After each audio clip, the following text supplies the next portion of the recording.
It was almost midnight when Manhattan's skyline glimmered against the glass walls of the Whitakers' penthouse. The city never slept, but that night, Lena Brooks wished the world would stop spinning for just one moment. 6 months pregnant, her back ached, her hands swollen, yet her mind was restless. She waited for her husband, Graham Whitaker, the billionaire tech investor adored by Forbes and envied by Wall Street. He had texted earlier, "Board dinner at the plaza, don't wait up." But something about the message felt cold, rehearsed. Unable to shake the unease, Lena went down to the private garage. The air smelled faintly of engine oil and luxury perfume. Graham's black Mercedes S-Class sat under the soft LED light like a sleeping predator. She opened the door to grab his jacket. It was chilly, and she always left one for him after long meetings. When her hand reached into the glove compartment, something caught her eye. A silver packet glimmered under the dim light. She pulled it out, then froze. One condom, then another, then another. 5 in total, lined neatly as if someone had placed them there on purpose. Her heart pounded. For a second she told herself it couldn't mean what she thought it meant. Maybe the car belonged to an assistant before? Maybe it was a prank? But the Mercedes was brand new. She had chosen the model with him last fall at the dealership on Park Avenue. She felt her stomach twist. The baby kicked. A sweet, expensive scent lingered on the passenger seat, something floral, not hers. She leaned closer. A strand of long blonde hair gleamed against the dark leather. Her phone buzzed. A notification from Apple CarPlay popped up on the dashboard. "See you at l'atelier." The message wasn't meant for her. Lena's breath caught in her throat. She covered her mouth, trying not to sob. The city lights blurred through her tears, like the entire skyline was mocking her. She whispered, "Not again. Please, not again." Memories of her mother's heartbreak flashed back. The same silence before betrayal, the same fake charm. She had promised herself she'd never live that kind of pain. Yet here she was, pregnant, alone, inside a car that smelled of deceit. Her hands trembled as she stuffed the condoms back inside. For a second, something dark crossed her mind. Something reckless. Her eyes darted to the trunk where Graham kept his gym bag. The acid cleaner he used for the car chrome sat there, half full. A part of her, a hurt, vengeful part, wanted to destroy him right then, to make him feel what betrayal tasted like. But another voice, soft, rational, the mother's voice whispered, "Think of the baby." She sank into the driver's seat, clutching her belly. "It's okay, sweetheart," she murmured. "Mommy's not going to lose control." The elevator doors opened with a faint chime. Footsteps echoed against the marble floor. She wiped her tears quickly, heart thundering. Graham's reflection appeared on the shiny black hood before she saw him. Tall, composed, perfectly dressed in his custom Dior suit, he walked toward her with that billionaire calm, the kind that hides everything. "Still up?" he asked lightly, as if nothing had happened. Lena looked up, her face pale but steady. The sound of her pulse drowned the silence. In that moment, under the cold light of the garage, she realized this was no misunderstanding. This was the night her life and his would change forever. "Yes," she said quietly, "I'm awake now." Cliffhanger. Graham's eyes flicked to the glove compartment and froze. The elevator door closed behind him, and Lena stood there frozen in the garage, her mind spinning. She barely remembered how she made it upstairs to the penthouse. Every light in the apartment seemed too bright, every sound too loud. The city glittered outside the window, mocking her with its perfect skyline. When Graham finally walked in, he tossed his Dior jacket on the sofa, loosened his Mont Blanc tie, and smiled like nothing had happened. "Why are you up this late?" he asked, pouring himself a glass of Macallan. His tone was gentle, practiced, too smooth. Lena tried to keep her voice steady. "I went down to the car. I found something." He looked up lazily. "What kind of something?" "Condoms, Graham. 5 of them." He froze for half a second, just half, and then chuckled. "Lena, you're pregnant. You're hormonal. They're old, probably from before we bought the car." Her chest tightened. "It's a new car. I ordered it with you." He took a sip of his drink. "Then the dealership must have—" "Stop." Her voice cracked. "Just stop lying." For a long moment there was silence. Then Graham set his glass down and said coldly, "You really should rest. Stress isn't good for the baby." It felt like a knife disguised as concern. Lena didn't sleep that night. When dawn touched the skyline, she called the only person she trusted, her sister, Maya. Maya arrived an hour later, her hair in a bun, wearing a gray business suit. She looked at Lena's swollen eyes and didn't ask for details. "Show me," she said. Down in the garage, Lena handed her the small packet. Maya held it with a tissue, inspecting it like evidence. "You didn't touch anything else, right?" "No, I almost did something stupid." Maya's gaze softened. "What kind of stupid?" Lena hesitated. "The acid in the trunk, for the car chrome." Maya's face went pale. "Oh God, Lena, listen to me, never again. You'd ruin your life. His too, maybe, but especially yours." Tears welled in Lena's eyes. "He's cheating on me while I'm carrying his child." "I know, and that's exactly why you need to be smart. Emotion is his weapon. Logic will be yours." Maya pulled out her phone. "I'll contact a private investigator, someone who's worked with my firm. If Graham's lying, we'll get proof." "I don't want revenge," Lena whispered. "I just want the truth." "Then we'll get it, but legally, cleanly." Maya opened her briefcase and took out a small notepad. "Write down everything you've seen, time, date, details, even smells, texts, or odd behavior. These things matter." As Lena wrote, her hands trembled. The scent of Graham's cologne still lingered in her mind. She wanted to scream to hit something, but Maya's calm presence anchored her. "Listen," Maya said softly. "Men like Graham think their money protects them. But the law protects you if you play it right. You've got the prenup. Clause 14, infidelity voids spousal protection." Lena blinked. "So if I prove it, you'll keep the assets, the house, full custody. But don't rush, be invisible, let him think you're broken." Lena looked up, confused. "Why?" "Because guilty men get careless when they think you're weak." For the first time since the discovery, Lena felt something spark inside her, not rage, but focus. Maya placed a gentle hand on her shoulder. "You'll win this, Lena, but not with acid, with evidence." The sisters stood in silence, the hum of the garage filling the air. Then Lena's phone buzzed. A text from an unknown number appeared. "He's not at the plaza tonight. He's with her. Want proof?" Maya read over her shoulder, eyes narrowing. "Who sent that?" Before Lena could answer, a short video file began to download, slowly, painfully, showing Graham's unmistakable figure walking hand in hand with a blonde woman through a Soho hotel entrance. Maya exhaled sharply. "That's your proof." Lena's knees buckled. Maya caught her before she fell. Cliffhanger. The video ended with Graham turning toward the camera, looking straight into the lens, as if he knew they were watching. Morning sunlight spilled through the penthouse windows, painting gold streaks across the marble floor. To anyone passing by, the Whitakers' home looked like a picture of perfection.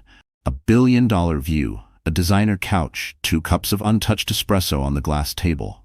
But inside, the air was heavy, too still, like a storm waiting to break.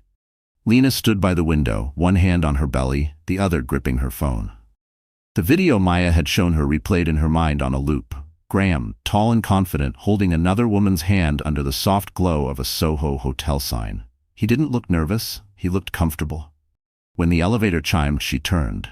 Graham walked in, crisp in his tailored suit, holding his mauve-blank briefcase as if nothing in the world could touch him. "Morning, sweetheart," he said, leaning to kiss her. She flinched. His lips hovered, confused.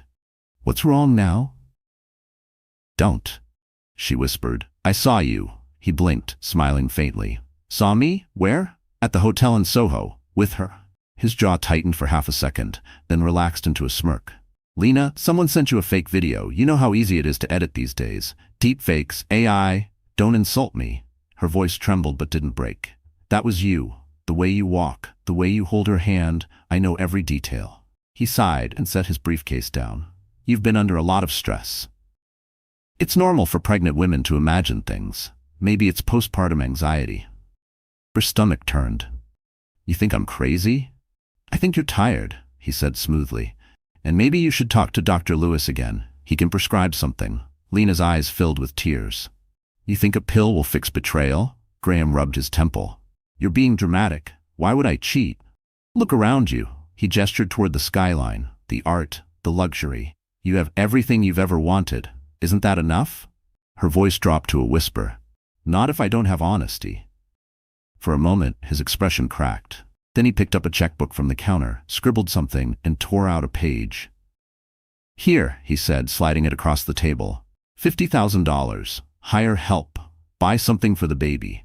Calm down." Lena stared at the paper, her hand trembling. You think you can buy silence? I'm thinking about your comfort, he said, his tone low, rehearsed. If you want to rest somewhere else for a while, I can arrange it. Maybe go stay with Maya for a few weeks. A little space might help. She looked up, her eyes darkening. You just want me gone before your gala. He didn't deny it.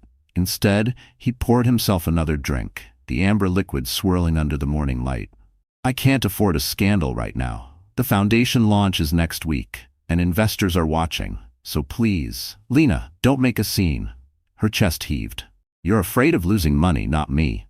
He set the glass down and met her eyes coldly. At this point, I'm afraid of losing both. Something inside her cracked, not loudly, but deeply. She realized the man she married, the man who once made her laugh over coffee in Brooklyn, was gone. In his place stood a stranger made of ego and glass. She wiped her tears, her voice steady now. Don't worry, Graham, I won't ruin your image. You're doing that yourself. He chuckled, though his eyes flickered with unease. You always had a flair for drama. Maybe write a book about this someday. I just might, she said, walking past him. As she reached the bedroom door, her phone vibrated again. A message flashed from an unknown number. He's not done tonight. Same hotel, 8 p.m. Lena's breath caught. She looked over her shoulder. Graham was checking his watch, adjusting his cufflinks, already lost in his reflection. Cliffhanger. When he left the room, Lena whispered to herself, then neither am I. The following morning, sunlight spilled into the penthouse like nothing had happened. The city buzzed far below, oblivious to the war happening inside one woman's chest. Lena stood barefoot in the kitchen, wearing Graham's old t-shirt, her hair messy, her face pale. The espresso machine hissed, filling the air with the scent of roasted beans, but she couldn't drink. Her stomach turned every time she thought about him. She looked at the clock. 8:45 a.m. Graham had already left for his meeting. His Mont Blanc pen was gone, his Rolex missing from the nightstand. Everything looked normal. Everything except her heart. The penthouse felt too large, too quiet. The soft hum of the air conditioning mocked her. She walked through the glass hallway leading to the nursery, still unfinished. The wallpaper samples were scattered across the floor, baby blue and ivory. The tiny crib they'd ordered from Paris stood half-assembled. Lena knelt down, her hands tracing the small blanket embroidered with the name they had chosen, Elliot. Her throat tightened. She whispered, "You deserve a father who tells the truth." Her phone buzzed on the dresser, an email notification from the shared account she and Graham used for bills and travel. She opened it absently, expecting a receipt or invoice. Instead, the subject line froze her blood. Your Tiffany & Co. custom order has been confirmed. She clicked it open. Item, 18K gold bracelet, engraved to SC Forever, GW. Her hands shook so violently she nearly dropped the phone. SC, she didn't need to guess. It was Sloane Carter, the woman in the video. Her vision blurred with tears.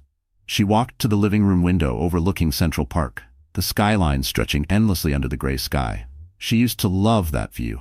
Now it just looked like a cage. Maya called right then.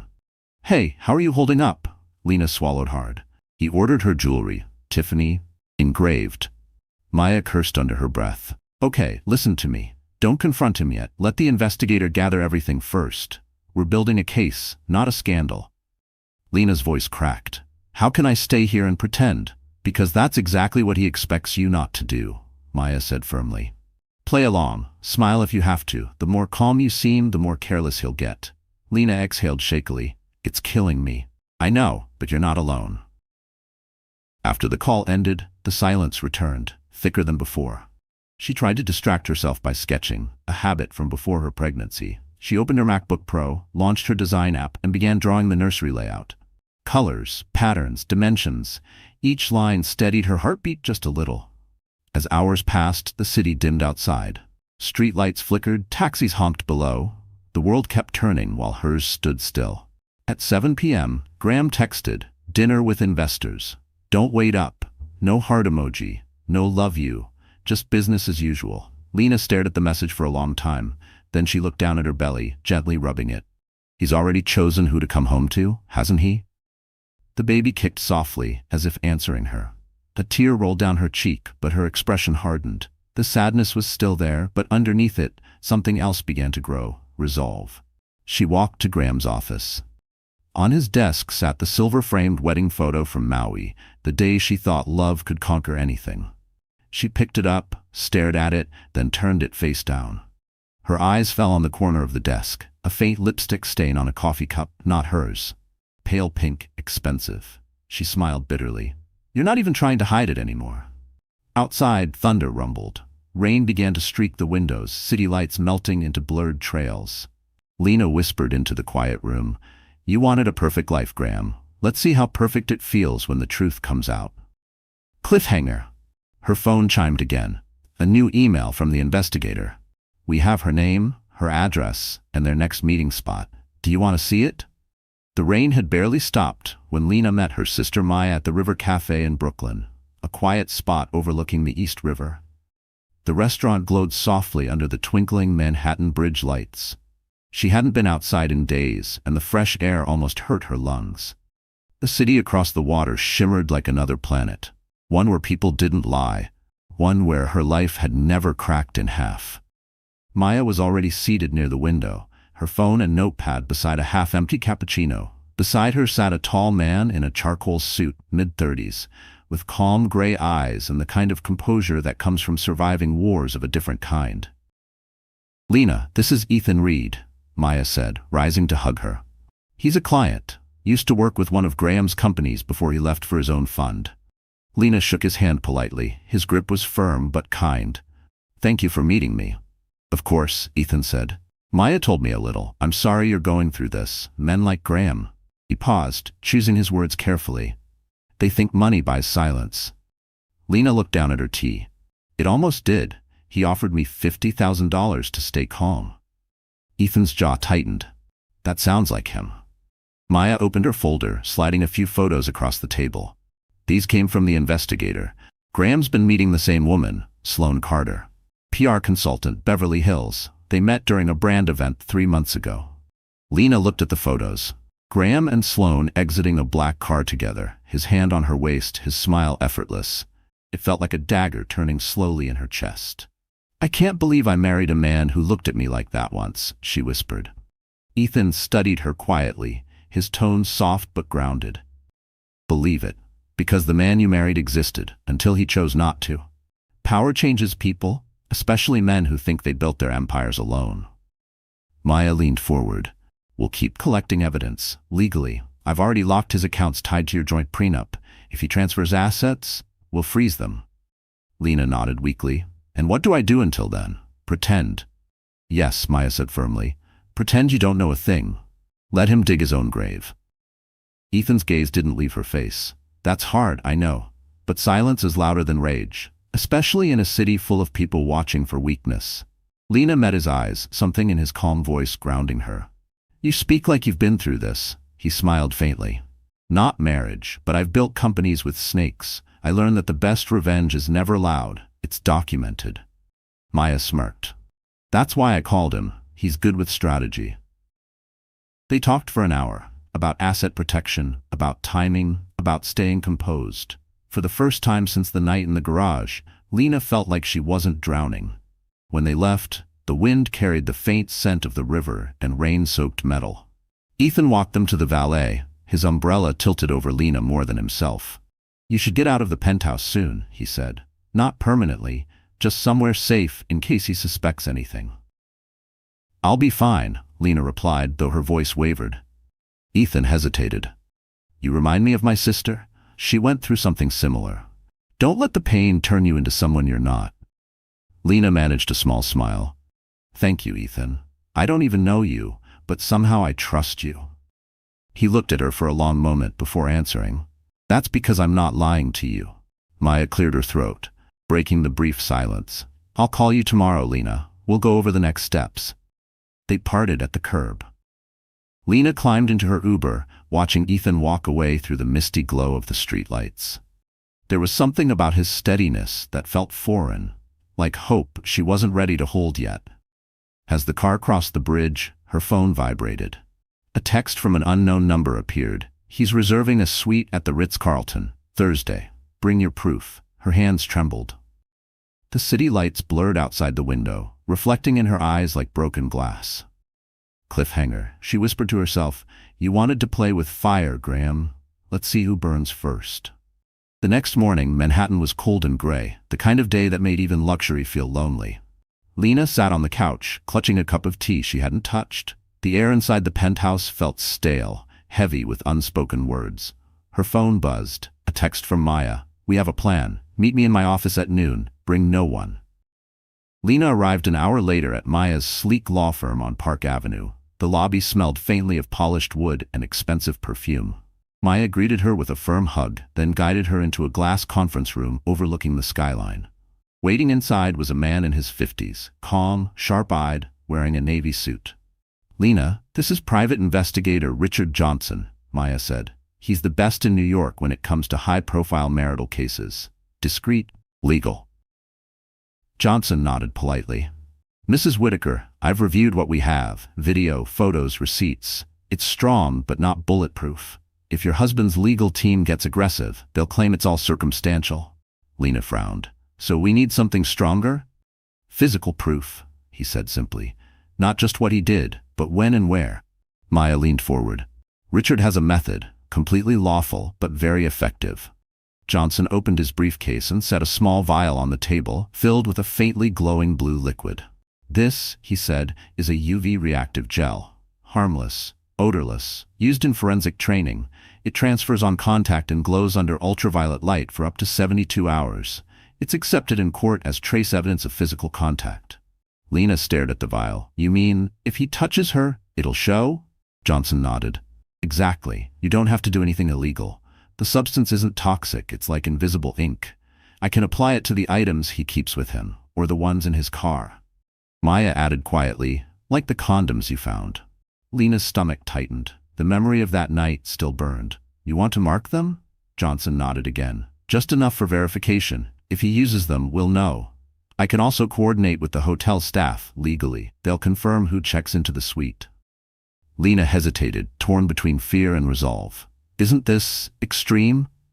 Maya reached across the table, squeezing her hand. "So is betraying a pregnant wife. This way no one gets hurt. It's clean, controlled, and undeniable." Lena looked at the skyline through the glass wall. Clouds swallowed the sun. "I just want to protect my baby, and the truth." "That's all this does," Johnson said. "The truth leaves fingerprints." They finalized the plan quickly. Johnson would access the Mercedes that evening, apply the UV gel, and monitor the next 72 hours through his contacts at the Ritz-Carlton, where Graham was rumored to meet Sloane again. Before leaving, Lena asked softly, "Will he ever know I did this?" Johnson smiled faintly. "Only if he's guilty."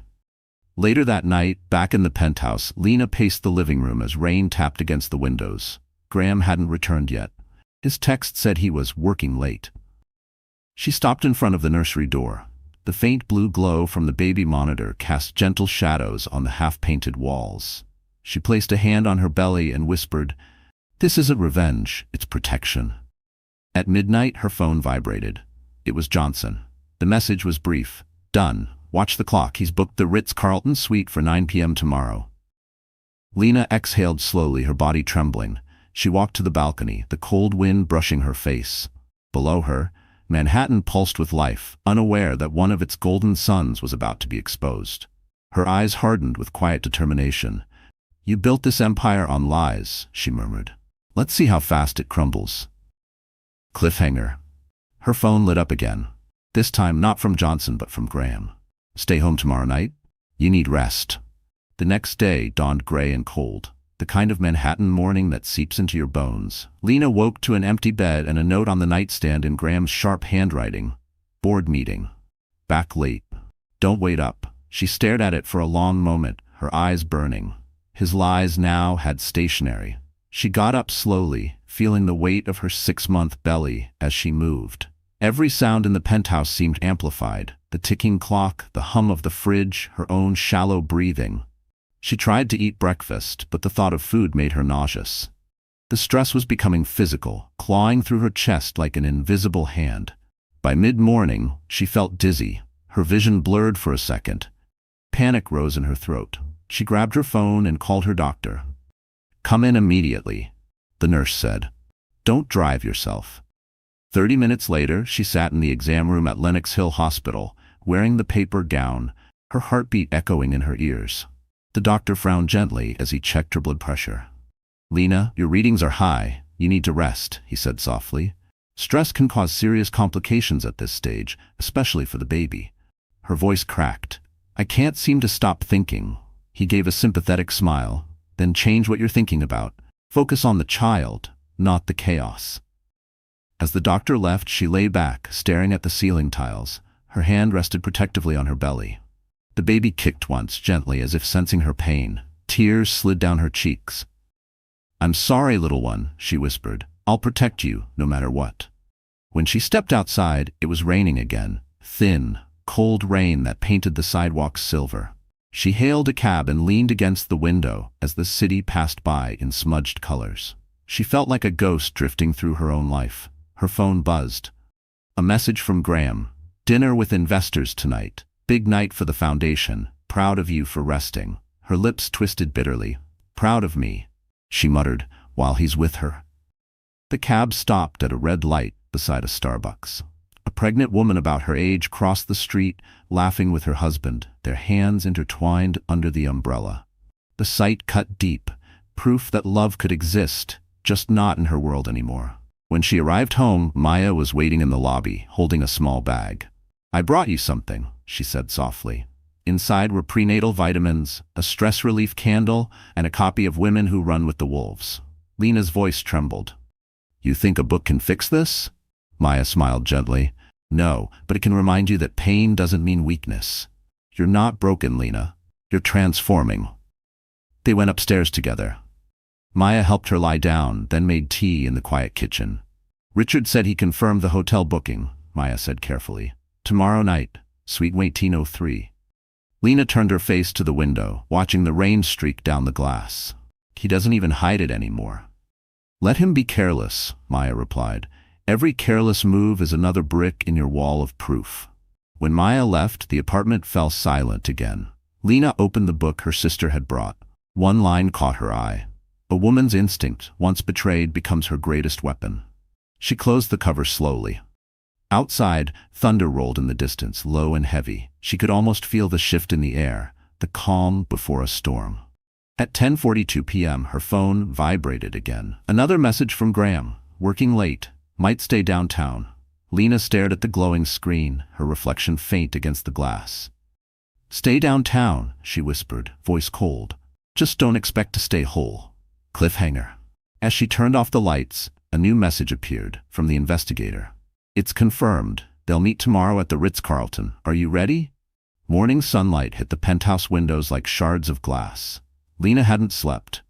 She sat on the edge of the bed, wrapped in a silk robe, watching the city wake up beneath her. Every taxi horn, every siren felt like a countdown ticking closer to the truth. Tonight, Graham and his mistress would meet again at the Ritz-Carlton, and this time there would be proof. Her phone buzzed. A message from Maya. "The investigator just sent me something. You might want to sit down before you open it." Lena's stomach twisted. Her fingers trembled as she tapped the link.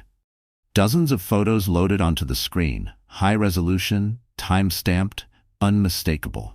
There she was, the blonde woman from the video, Sloane Carter. 26, perfect hair, perfect smile, the kind of woman who never paid for her own cocktails. In one shot, she leaned against Graham's car outside a Soho restaurant, laughing.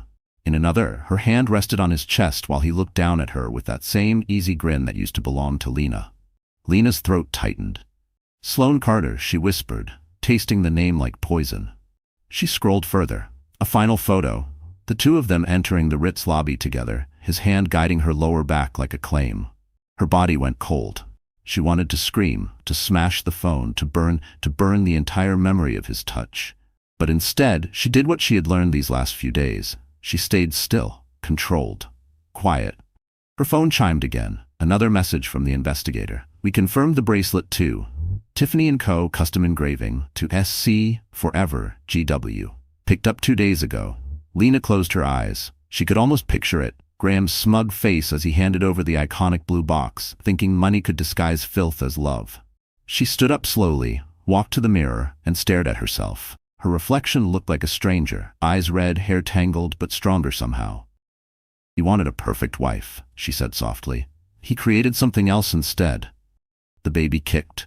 She placed her hand on her belly and whispered, "You and I will be fine." Later that morning, she met Maya and Ethan in a quiet cafe downtown. Maya laid out the photos on the table. Ethan said nothing for a long time, just studied the evidence with quiet fury. "This girl," Maya said, pointing to Sloane's face, "works in PR. She's after status, not love. He's her golden ticket." Ethan leaned back, his gray eyes cold. "Then let her enjoy the ride, before it crashes." Lena's voice shook. "How long do I have to keep pretending?" "Until he hands you everything without realizing it," Maya replied. Ethan looked at Lena. "You don't have to face him tonight. Let Johnson handle it." Lena shook her head. "No, I need to see it. I need to see who he becomes when he thinks I'm not watching." Maya sighed but didn't argue. "Just promise me one thing. Don't confront them. Not yet." "I promise," Lena said, though deep down she knew promises were fragile things. That evening she went home, pulled out the Tiffany receipt from the shared email, and printed it. The simple act steadied her breathing. She placed it inside her journal next to an ultrasound photo. Proof of two lives, one she was carrying, one she was ending. As twilight fell, the skyline glowed gold and violet. From the balcony she could see the Ritz-Carlton's lights glittering across the avenue. Somewhere behind those walls, her husband was preparing for his secret night. Her phone buzzed again, a photo from the investigator. Sloane stepping out of a black car in a tight red dress, her diamond earrings catching the light. The caption read, "She's here." Lena's pulse slowed. Oddly calm, she whispered, "Good, let him bury himself." Cliffhanger. A new photo appeared seconds later. Graham entering the suite elevator, holding the Tiffany bag. The timestamp, 8:59 p.m. The clock struck 9. Across Manhattan, in the shimmering heart of Fifth Avenue, the Ritz-Carlton pulsed with quiet luxury. Soft jazz in the lobby, the scent of white roses, guests in tailored suits and silk dresses drifting toward elevators. On the top floor, Suite 1803 waited, perfectly staged for betrayal. Private investigator Richard Johnson adjusted his cufflinks in the hallway, blending with the guests like any other businessman. The discreet UV detector rested in his pocket, disguised as a pen. He'd already been in the room earlier, checking the cameras, the lighting, the surfaces.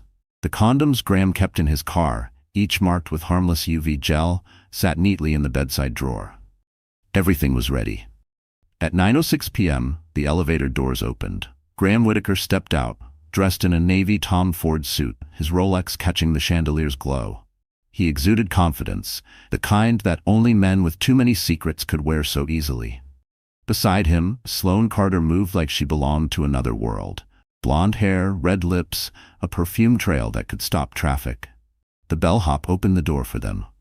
Graham tipped him without a glance, locking the suite behind them.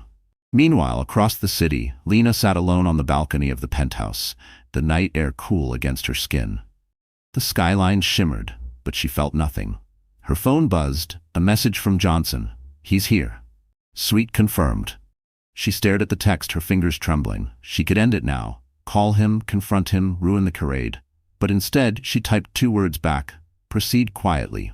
At the Ritz, Graham poured champagne into 2 crystal flutes. "To us," he said, handing one to Sloane. She smiled, swirling the glass. "You're really sure about this? About leaving her?" He laughed. "Lena's fragile. The pregnancy, it changed her. I need freedom, Sloane. You understand me?" Her smile faltered slightly. "And the baby?" He hesitated only a second. "I'll provide for it. That's all that matters." Sloane looked out the window, maybe realizing the kind of man she'd fallen for. But greed outweighed doubt.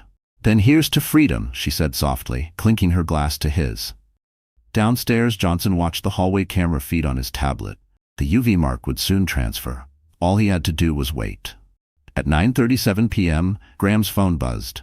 A message from Lena flashed briefly on the screen before he turned it face down. "I hope your meeting goes well." He smirked, tossing the phone aside. Hours seemed to crawl. Lena sat in the dark, her laptop open to a folder labeled Proof. Inside, every image, every receipt, every lie documented. Her reflection stared back at her, pale, strong, unrecognizable. "Let him play," she whispered. The curtains coming down. At 10:02 p.m., Johnson's detector glowed faintly. The invisible UV gel had transferred, clear evidence that Graham had touched the marked item. He noted the timestamp, took a discreet photo, and packed up. Everything was legal, clean, irrefutable. He texted Maya. Contact secured. Evidence confirmed. Meanwhile, inside the suite, Graham adjusted his cufflinks again, swaggering toward the minibar. "You know," he said casually, "I might announce the divorce after the gala. Public sympathy's on my side." Sloane raised an eyebrow. "You're confident," he grinned. "I'm untouchable." But as he said it, the skin on his hand tingled faintly, an odd sensation, warm at first, then sharp, stinging. He frowned, dismissing it. The air felt dry, electric. "Probably the champagne," he muttered, brushing it off. Across town, Lena's phone buzzed again. Johnson's final text came through. "Operation complete. He won't know yet, but he's been marked." She stared at the message, her lips curling into something between pain and relief. The storm had officially begun. She closed her laptop, whispering to the child inside her, "It's almost over." Cliffhanger. Back at the Ritz, Graham's smirk faded as he felt the sting spread up his arm. "What the hell?" he hissed, staring at his skin under the dim light, where a faint bluish glow began to appear. The faint glow on Graham's skin shimmered under the sweet, soft light. He frowned, rubbing his hand, confused. "Weird," he muttered, flexing his fingers. "Feels like it's burning." Sloane laughed lightly from the bed, wrapped in a satin robe, her blonde hair cascading over her shoulders. "Maybe it's the champagne," she teased. "Or maybe karma finally found you." He shot her a playful look, though unease flickered behind his grin. "Funny." He walked toward the bathroom, shaking his hand, but the burning spread, slow, sharp, undeniable. Within seconds, his palm turned red. "Jesus, what's happening?" Sloane's laughter died. "Graham, what's wrong?" He grabbed a towel, dabbing his skin, but the sensation only worsened.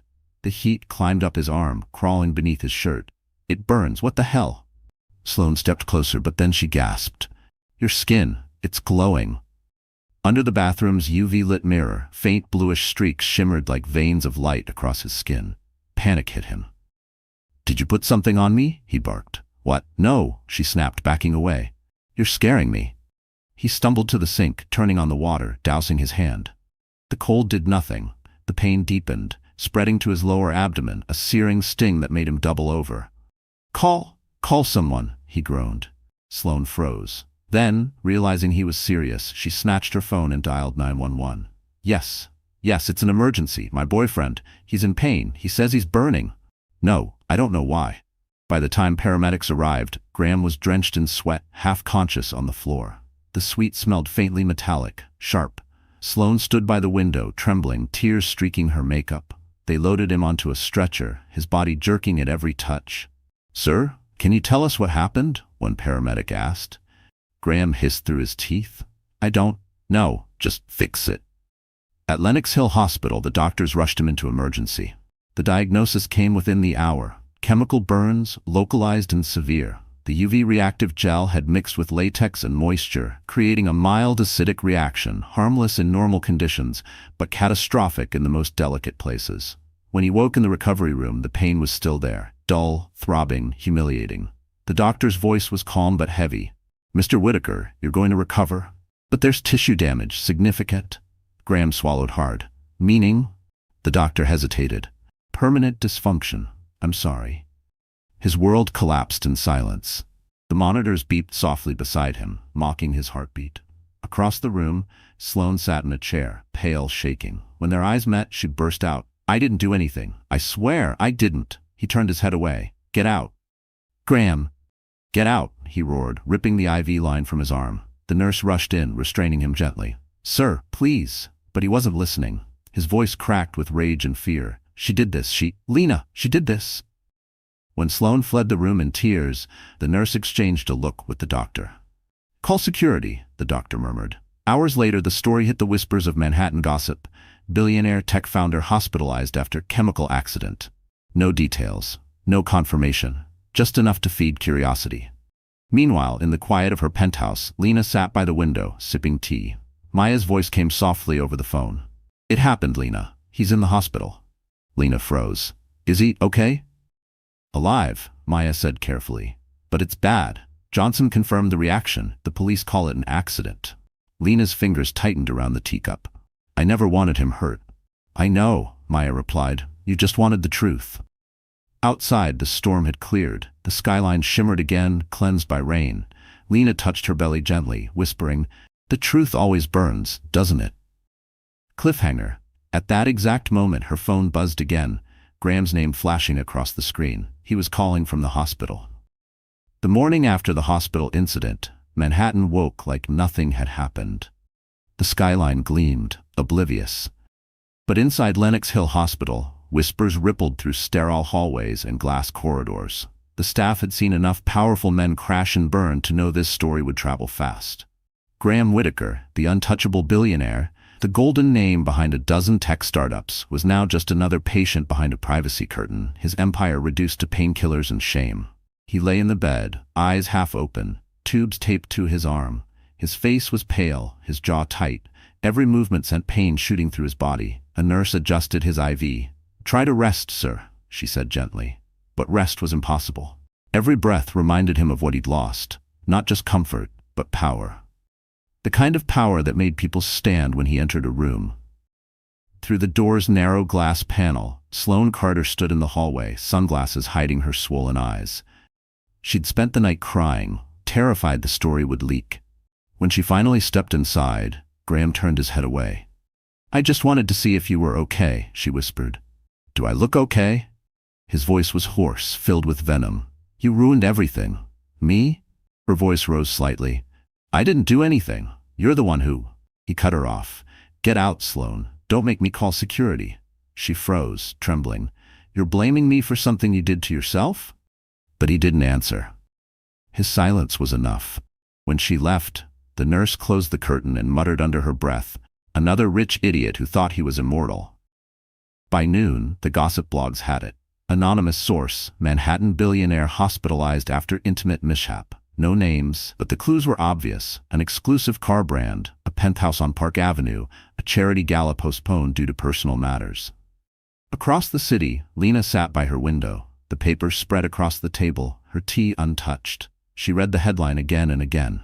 She should have felt triumphant. She should have felt justice. Instead, she felt hollow. When Maya arrived, she didn't knock. She just walked in, her heels clicking sharply on the marble. "It's everywhere," she said softly.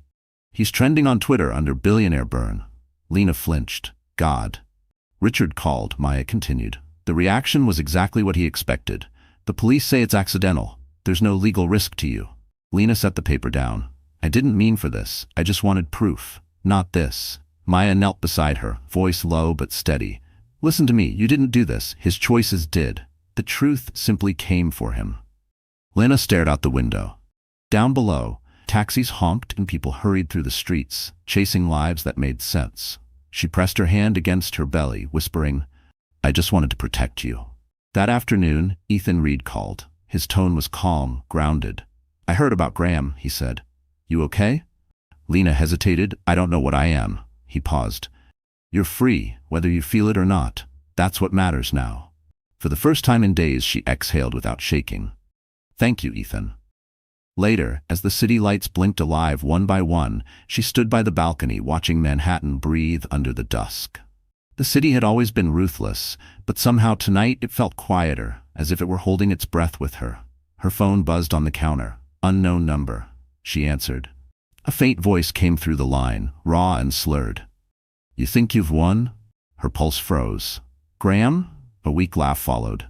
"Enjoy it while it lasts. Everything I built, everything you touch, belongs to me. Even your pity." She hung up before he could say more. Her hands trembled, but her eyes were steady. She whispered to herself, "Not anymore." Cliffhanger. At that same moment, Ethan's assistant sent her a text. Someone leaked hospital footage to the press. Tomorrow, everyone will know his name. By the next morning, the damage was everywhere. Graham's name wasn't a rumor anymore. It was a headline. Tech mogul Graham Whitaker hospitalized after chemical incident at Ritz-Carlton. The New York Post splashed it across the front page. CNN picked it up by noon. His company's stock dropped 6 points before lunch. Inside the hospital, chaos reigned. Lawyers, PR agents, and assistants crowded the corridor outside his private suite, whispering in frantic tones. Every one of them had the same question: can this be contained? But the truth was already loose. Graham sat upright in his bed, pale and exhausted, his left hand wrapped in gauze. His lawyer, a sharp man with a slicked-back haircut, stood at the foot of the bed flipping through a folder. "We're doing damage control," he said briskly. "You'll issue a statement, call it an allergic reaction, nothing more. The writs will cooperate, but we need to talk about your wife." Graham's eyes hardened. "What about her?" "She's not talking, but if anyone connects this to a domestic dispute, you're done. Your prenup won't save you if she goes public. The board is already asking questions." Graham's jaw clenched. "Lena wouldn't dare." The lawyer hesitated. "I wouldn't bet your empire on that." Across the city, in the calm of Maya's law office, Lena sat beside her sister, watching the live news feed. The anchor's voice echoed. "Sources say the billionaire's wife has declined to comment." Maya muted the TV. "Good. Keep it that way." Lena's hands shook. "They're calling it an accident." "That's the narrative we want," Maya said evenly. "It keeps you safe.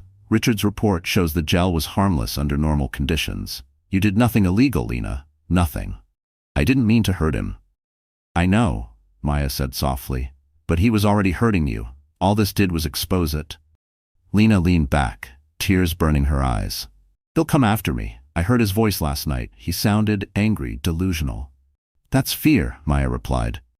"Powerful men lose their minds when they lose control. But you have the advantage now, legally and morally. You stay quiet, we stay strategic." The office door opened and Ethan Reed stepped in, holding a folder.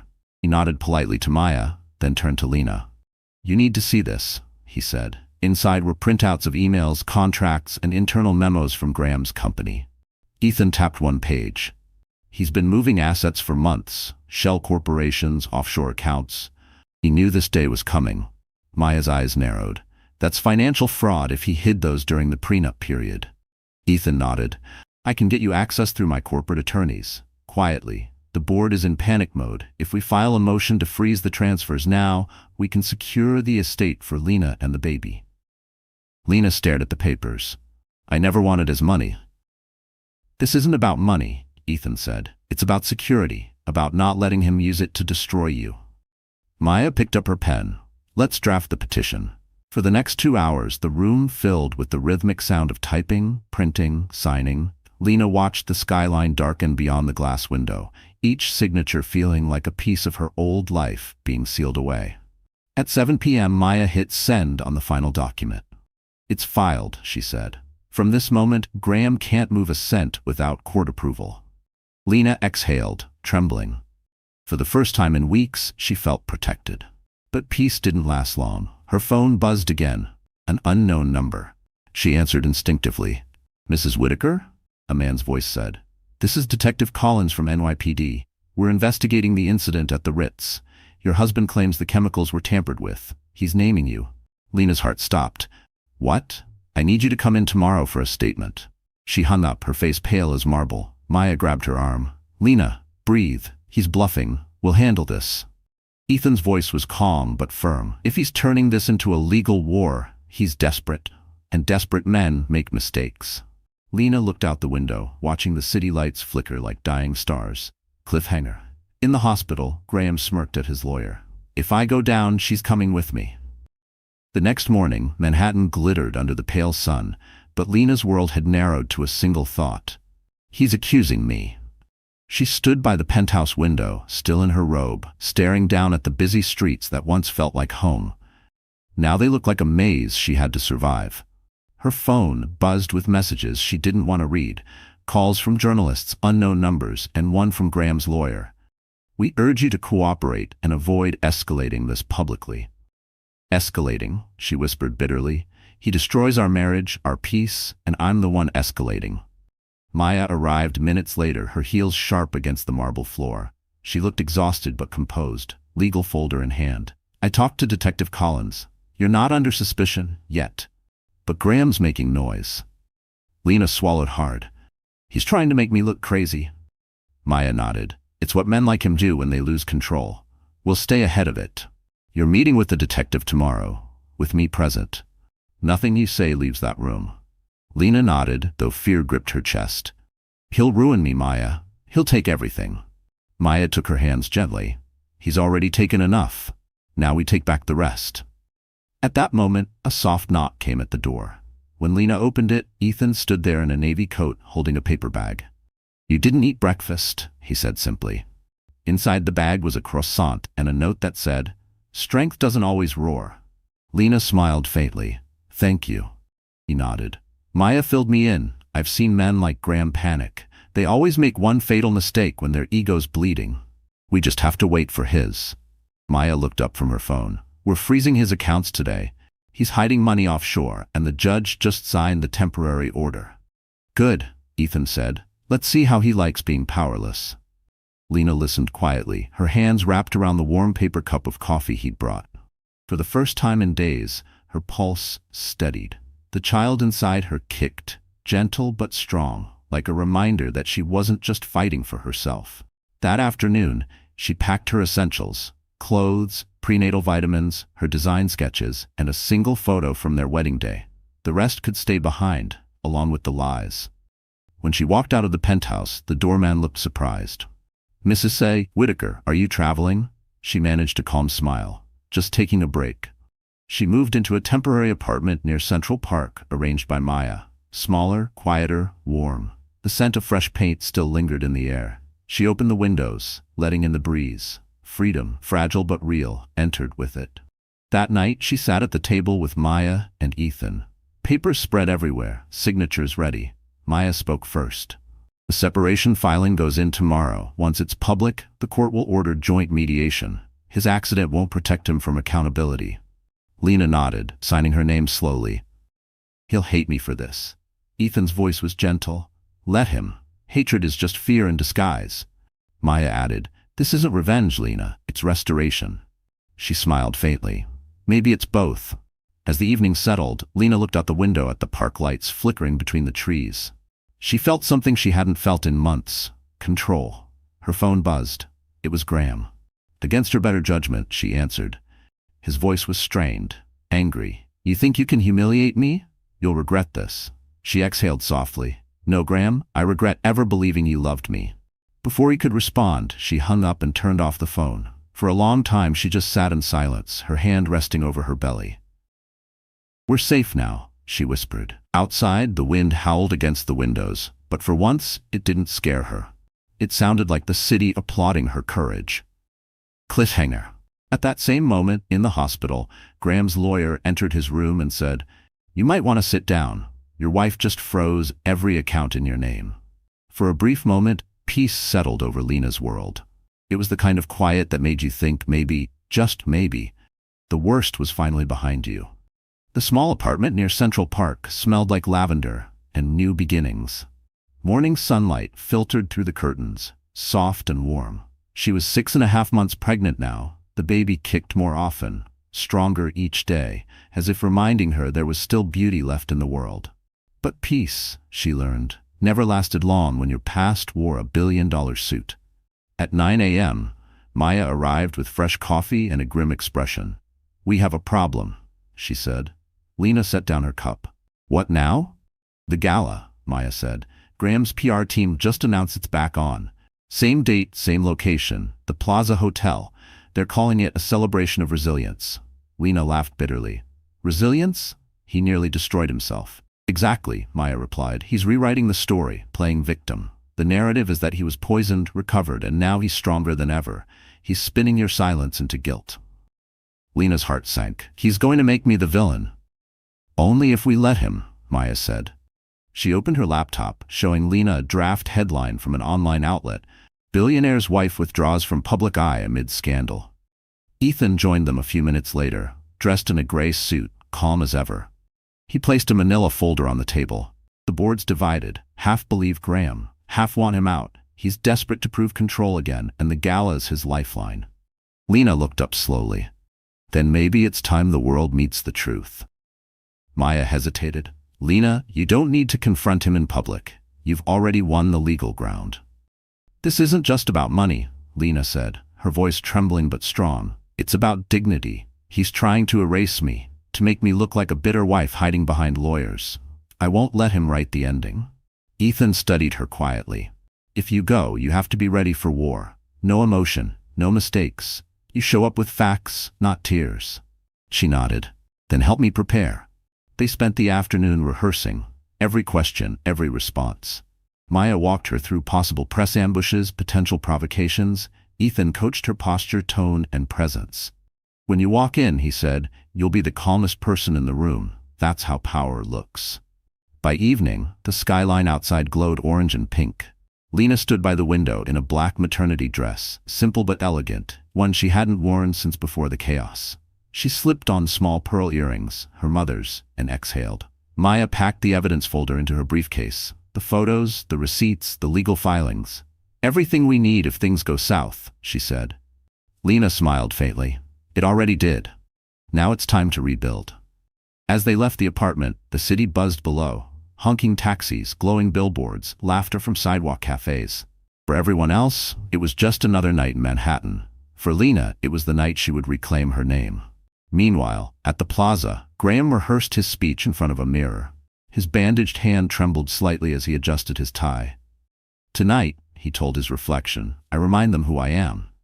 But when his assistant entered, pale-faced, she stammered, "Sir, Mrs. Whitaker RSVP'd to the gala." He froze, the color draining from his face.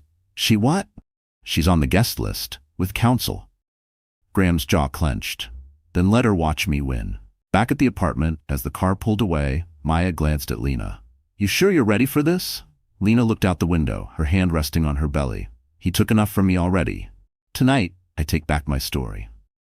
Cliffhanger. From her phone screen, a live headline flashed. "Exclusive, Graham Whitaker to make a major announcement tonight." Beneath it, a single photo, him smiling beside Sloane Carter. The chandeliers of the Plaza Hotel glowed like constellations above a sea of black tuxedos and glittering gowns.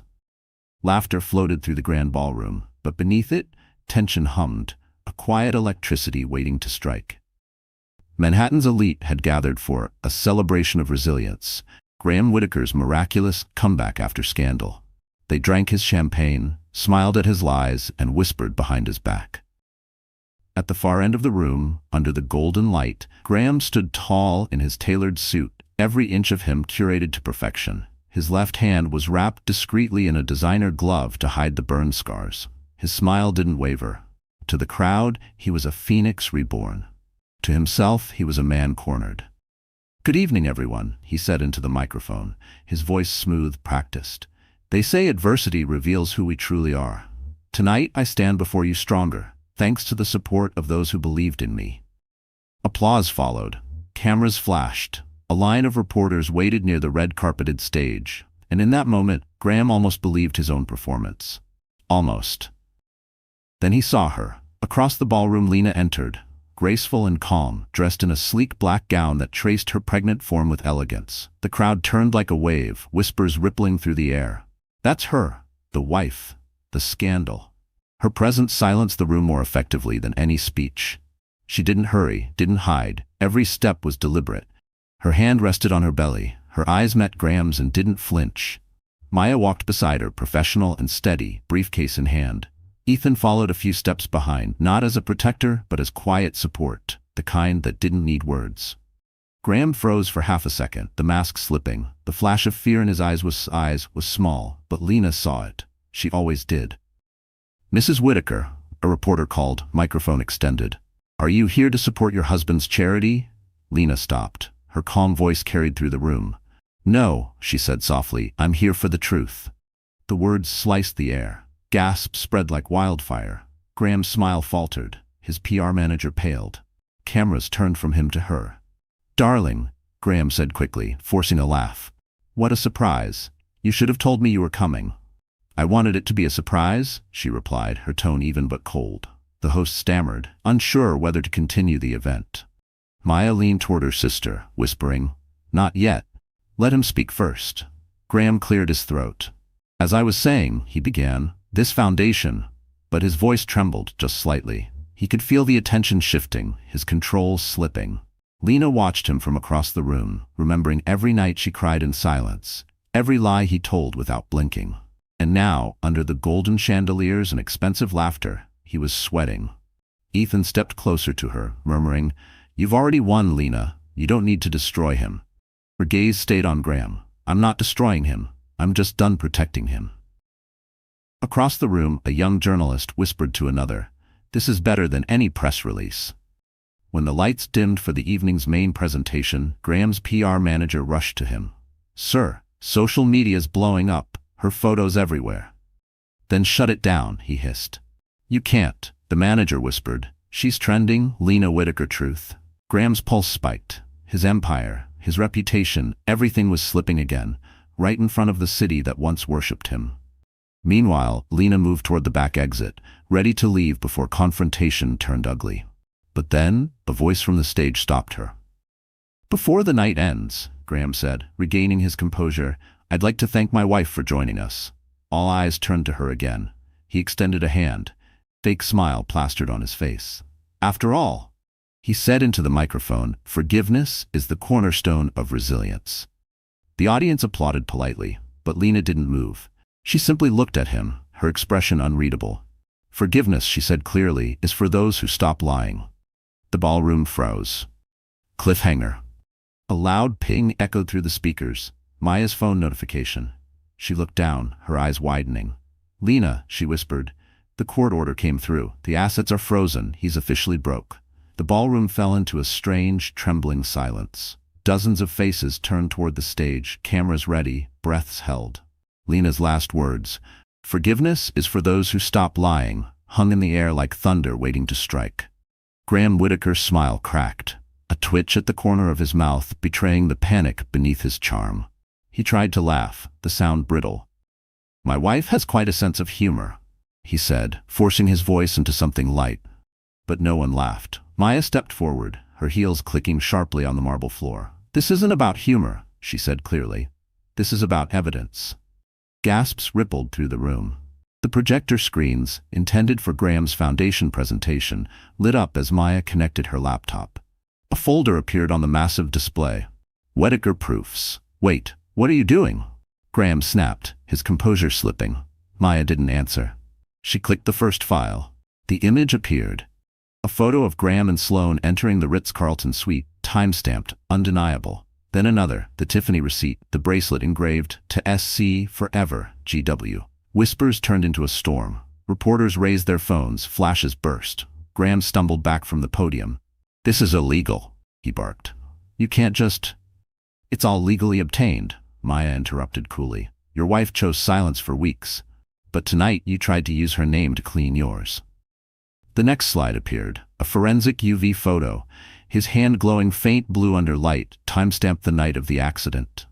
The audience gasped louder this time. Even the band stopped playing. Ethan stood quietly near the back, watching the chaos unfold with calm, unreadable eyes. "Mr. Whitaker," a journalist shouted, "is this why you were hospitalized?" Cameras snapped like gunfire. Lena stood still, her hands resting gently on her belly. She didn't look at Graham, not yet. She looked at the crowd, the investors, the donors, the people who once praised him. She wanted them to see what she had seen for years. The mask. Graham's voice rose, desperate. "This is defamation. You think you can humiliate me in front of my colleagues?" Lena finally turned to him. "You humiliated yourself the night you forgot your vows." The crowd murmured again, a collective exhale of disbelief and judgment. He tried to step forward, but a flash of pain from his healing injuries made him wince. For a moment, the powerful billionaire looked like what he truly was, small, frightened, and broken. Then, from the back of the room, a voice shouted, "You lied about your charity funds too." The entire ballroom erupted. Someone from his own board had spoken. Ethan's contact, a silent ally, had chosen that moment to strike. Maya switched the slide again. Emails from Graham's foundation misallocating donations to offshore accounts. His charity was a front. Lena didn't need to say another word. The evidence spoke louder than any speech could. Graham's breathing quickened. "You'll pay for this," he whispered through clenched teeth. "You think this makes you righteous? You've destroyed everything." She met his gaze, steady and calm. "No, Graham, I just stopped protecting the man who destroyed himself." Security began ushering reporters out as the ballroom dissolved into chaos. Camera lights flashing, voices shouting questions, PR agents screaming into phones. Graham slumped into a chair, sweat streaking his temple. The world he built on arrogance and secrets was collapsing before his eyes. Maya gathered the documents back into her briefcase, her tone soft as she turned to Lena. "It's over." Lena shook her head slowly. No, it's just ending the way it should have. As they exited through the service corridor, Ethan met them halfway, his eyes meeting Lena's.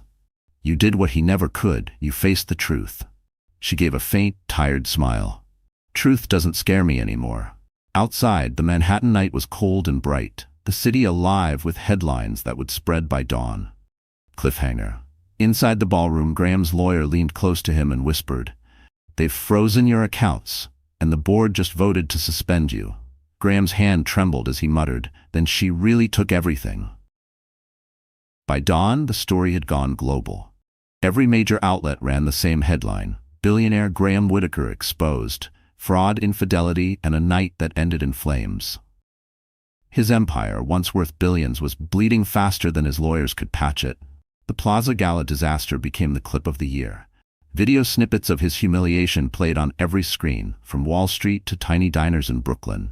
People watched, rewound, replayed. The powerful man who thought he owned the city was now the city's favorite tragedy. Inside his penthouse, the curtains were drawn tight. Graham sat at his desk, surrounded by empty bottles and crumpled newsprint. The room that once echoed with luxury now smelled of whiskey and despair. His phone wouldn't stop buzzing. Calls from investors, journalists, board members, and finally, silence when they all gave up. He threw the phone across the room. It shattered against the marble floor. On the table lay a single envelope, his official termination letter from Whitaker Global Holdings. The board had voted him out unanimously. Even the men he once called brothers had turned their backs. He poured another drink, staring at his reflection in the dark window. "You built this city," he muttered to himself. "You made them rich." But his voice cracked halfway through. The truth was brutal. The city didn't care who built it. It only remembered who fell. Meanwhile, across town, Lena stood in her new apartment, sunlight streaming through clean white curtains. She was dressed simply, no makeup, no designer labels, just herself. Maya stood beside her, reading from her tablet. "The court approved the emergency motion," she said. "You have full control of joint assets until the trial. He can't touch anything without authorization." Lena nodded slowly. "And the foundation?" "Frozen. The board replaced him overnight. They'll probably rename it." Lena looked out at the park below. Joggers, children, a world still turning. "Good," she said softly. "Maybe something honest can grow where he poisoned everything." Maya smiled faintly. "You really don't want revenge, do you?" Lena shook her head. "I already got it. Watching him face the truth, that's more than enough." That afternoon, her phone buzzed again, an unknown number. She almost didn't answer, but something made her press accept. A weak voice came through the line. "Lena," her breath caught. "Graham?" His voice was slurred, exhausted. "They took everything. The company, the board, the accounts. You won. Are you happy now?" She closed her eyes. "I wasn't trying to win, Graham. I was trying to survive." He laughed bitterly. "Survive? You destroyed me." "You destroyed yourself," she said quietly. "I just stopped pretending it wasn't happening." Silence. Then a long exhale. "You think you're better than me now because you have the money, the pity?" Lena's voice didn't waver. "No, Graham, I'm better because I can still sleep at night." He didn't respond. The line went dead. She stared at the phone for a moment, then set it down gently. That evening, news broke that Graham had been served with multiple lawsuits: fraud, breach of fiduciary duty, and defamation. Reporters swarmed his building, flashing cameras catching a broken man hiding behind tinted glass. His lawyer quit that night. His mistress, Sloane, issued a statement distancing herself entirely. "I was manipulated," it read. "He lied to everyone, including me." The city that once worshipped him now tore him apart for sport. Hashtags trended. Whitaker fall, Lena wins, Carmen Couture. Meanwhile, Lena sat by her window watching the sunset. Ethan arrived with 2 cups of coffee and a calm smile. "You saw the news?" She nodded. "I saw enough." "You okay?" he asked gently. She exhaled. "I don't know. I thought justice would feel lighter." "It never does," he said, sitting beside her. "But it feels real." She looked at him, truly seeing him for the first time. The steadiness in his eyes, the absence of manipulation, the quiet strength. Outside, the city glowed golden, as if forgiving her for ever believing in its false kings. Cliffhanger. In his dark penthouse, Graham stared out the window, whispering, "If she took my empire, I'll take her peace." His reflection smiled. a man planning one last desperate move. 3 weeks passed. The chaos of the headlines began to fade, replaced by newer scandals and louder stories. In Manhattan, everything burned bright and died fast. But for Lena, the silence that followed was both blessing and curse. Her days had a rhythm now. Morning walks through Central Park, prenatal checkups, tea instead of coffee, long quiet afternoons sketching furniture designs for a project she hoped to relaunch after the baby came. She was learning to exist again, not as Mrs. Whitaker, not as a victim, but simply as herself. On a crisp Tuesday morning, she met Ethan at a corner cafe on Madison Avenue. The place smelled like espresso and rain. He was already there, reading the New York Times on his iPad. When he saw her, he smiled, a genuine smile, the kind she hadn't seen from a man in a very long time. "You look different," he said as she sat down. "Peace suits you." She laughed softly. "Peace feels strange. I keep waiting for something to explode." "Nothing's going to explode," he said. "You walk through fire. There's nothing left to burn." They ordered breakfast, oatmeal for her, black coffee for him. For a while, they talked about normal things. Art exhibits, the weather, Ethan's rescue dog who hated thunderstorms. For the first time in months, the conversation wasn't about lawyers, evidence, or headlines. But beneath the calm, part of her still feared the storm. "He's been quiet," she said finally. Ethan nodded. "His accounts are frozen, his company's gone, he's not a threat anymore." "Not a threat," she repeated. "But he's still out there, angry, broken." He looked at her gently. "You can't heal if you keep looking over your shoulder." She took a breath and looked out the window.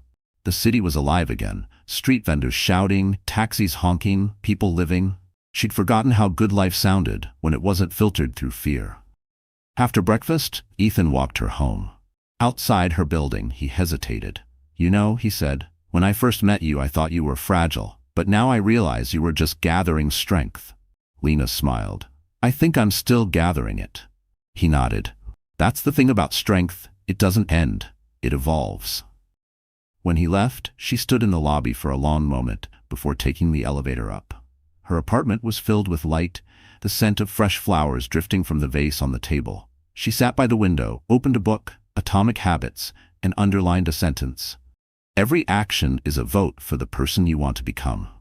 That afternoon, Maya dropped by with takeout and updates. "The divorce hearing's next month," she said. "You don't have to appear. It's a done deal." Lena looked relieved. "And Graham?" Maya sighed. "He's losing everything. Real estate, endorsements, reputation. But don't worry, he's being watched. Any attempt to harass or contact you will trigger a restraining motion." Lena nodded. "I'm not afraid of him anymore." "That's good," Maya said softly, "because fear is what kept him powerful." They ate in silence for a while, watching the sunset over Central Park. When Maya left, Lena stayed by the window, tracing the golden skyline with her eyes. The city that once broke her now glowed like a promise. At 9 p.m., she received a message from an unknown number. Her heart jumped before she opened it. But it wasn't Graham. It was Ethan. "You left your scarf at the cafe. I can drop it off tomorrow. Or maybe I can just take you for coffee again?" Lena smiled. For the first time, the idea of saying yes didn't feel scary. "It felt right," she replied. "Coffee sounds good." Then she turned off the phone and placed her hand over her belly. "We're okay, baby," she whispered. "We're really okay." Outside, the night air hummed softly through the trees. Somewhere far away in a dark penthouse that once symbolized power, Graham sat alone, watching the city lights he no longer owned. "Cliffhanger," he muttered to himself. "If I can't have peace, neither can she." And in that single whisper, the storm began to stir again. It began quietly, the way all storms do. Just a feeling in the air, a whisper that something was coming. 2 months had passed since the gala. Lena's life had settled into calm. The baby's nursery was nearly finished. Pale yellow walls, soft white curtains, and a rocking chair by the window. She'd finally learned to sleep through the night again, but peace never lasts when someone refuses to let go. That Thursday evening, she was preparing dinner when the doorbell rang. It wasn't Maya. She never came unannounced. It wasn't Ethan either. He always texted first. She hesitated before opening the door. A man stood in the hallway, a delivery uniform, clipboard in hand. "Package for Miss Whitaker," he said. Her heart skipped. No one had called her that name in weeks. "It's Mrs. Lena Hayes now," she said softly, remembering she had gone back to her maiden name. The man blinked, confused. Signature, please. She signed, took the small box, and watched him walk away. Something about it felt wrong. The label had no sender, just her old address. She set it on the counter, staring at it for a long moment. The box was light, too light. Carefully she opened it. Inside was a single object, his Mont Blanc pen, the one Graham had carried everywhere. And beneath it, a note in his handwriting, "We're not done." Her breath caught. The room spun for a second. She dropped the pen, backing away. That night she called Maya. "He sent something," she said, her voice shaking. Maya's tone hardened. "I'll contact the precinct first thing tomorrow. Don't engage, don't reply. I'll have someone check your building's security." Lena looked around her apartment, the shadows stretching longer than usual. "He knows where I live." "I doubt it," Maya said, though her voice betrayed doubt. "He's bluffing. He wants to scare you." After the call, Lena couldn't sleep. Every creak in the walls made her heart race. At midnight, she finally got up, walked to the balcony, and stared out at the glowing city below. "You can't touch me anymore," she whispered to the night, trying to convince herself. The next morning, Ethan stopped by with coffee. One look at her face, and his calm expression changed. "You didn't sleep." "He sent me this," she said, showing him the box. Ethan examined the pen carefully. "This isn't just intimidation, he's testing you, to see if you'll react." Lena's voice trembled. "What if he's planning something worse?" "Then we stay ahead of him," Ethan said firmly. "I'll have my security team review the building's footage." Maya arrived half an hour later, her usual composure replaced with fierce determination. "I spoke to the detective. A restraining order is already in process. He's violating the settlement by contacting you." Lena stared at the box again. "He won't stop, will he?" "No," Maya said. "Not until someone makes him." Ethan glanced at both sisters. "Then maybe it's time we stop playing defense." That afternoon, Lena stayed home, the blinds drawn. She sat in the nursery, running her fingers over the soft blanket folded in the crib. "I promised I'd protect you," and she whispered to her unborn child. "And I will." The phone buzzed again, an unknown number. This time she didn't answer, but a voicemail came seconds later. She pressed play. It was Graham's voice. Slow, cold. "You think I'm finished, Lena? You took everything from me? You think you get to live happily ever after? I still have one thing you can't freeze, my anger."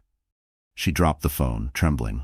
That night she stayed awake by the window until sunrise, clutching her belly, her heart pounding. The city lights flickered like warnings. Somewhere across the skyline, in a cheap downtown apartment, Graham poured whiskey into a chipped glass and watched the same sunrise. His eyes were hollow, his jaw tight. "Cliffhanger," he whispered to himself. "If she rebuilt her life, I'll be there when it collapses again. This time I'll make sure she feels it." Winter came early that year. Central Park shimmered under a thin layer of snow, the air sharp and still. Lena stood by the window of her apartment, watching her breath fog the glass. The nursery behind her was ready now, soft music playing, toys neatly arranged, tiny socks folded in drawers. Peace had returned, but it was fragile, like glass. She could still feel the ghost of his voice whispering from that last voicemail. Maya had installed extra locks and a private security system. Ethan checked in every morning before heading to work. But the fear lingered, not because she doubted their protection, because she knew Graham. He was a man who couldn't let go of control, even after losing everything. At 7 p.m., Lena was setting the table for dinner when the lights flickered. The apartment went dark for 3 seconds, then came back. She froze. Her heart raced as she checked the window. Down below, the street lamps glowed normally. The power outage had been only hers. Her phone buzzed. Unknown number. "Did you miss me?" She dropped the phone. Her mind screamed, "Not again." Within minutes, Ethan and Maya arrived. She'd called them the second she saw the text. Ethan went straight to the control panel, checking the circuit. "Someone tripped the main breaker manually," he said grimly. "That means they were inside the building." Maya dialed the police. "Detective Collins, it's urgent. He's escalating." Lena clutched her belly, trying to breathe evenly. "He's watching us," she whispered. "Not for long," Ethan said, his voice calm but cold. "I called my security detail. They'll sweep the area." Half an hour later, officers arrived. The building's surveillance confirmed everything. A man in a hooded coat had entered through the maintenance door at 6:52 p.m. gone to the electrical room, and vanished. They couldn't see his face, but Lena didn't need to. She knew. At 9:15 p.m., the police left after setting a 24-hour watch. Ethan stayed. Maya too? "You're not sleeping alone tonight," Maya said firmly. Lena nodded, though sleep was the last thing on her mind. She sat on the couch, rubbing her belly, whispering to the baby, "We're okay, sweetheart. Mommy's here." Ethan sat beside her. "You know," he said quietly, "some men don't understand that losing control is the end. They think it's a beginning." "He's not coming back from this," Lena said, her voice trembling. "No," Ethan agreed. "But sometimes they try one last time before the fall." Hours passed. The apartment fell quiet. Outside, snow began to fall heavier. The city glowed silver under the storm. Then came the knock. 3 slow, deliberate knocks. Maya grabbed her phone. Ethan stood, motioning for silence. He looked through the peephole, empty hallway. No one. But a voice came from the other side of the door. "Lena."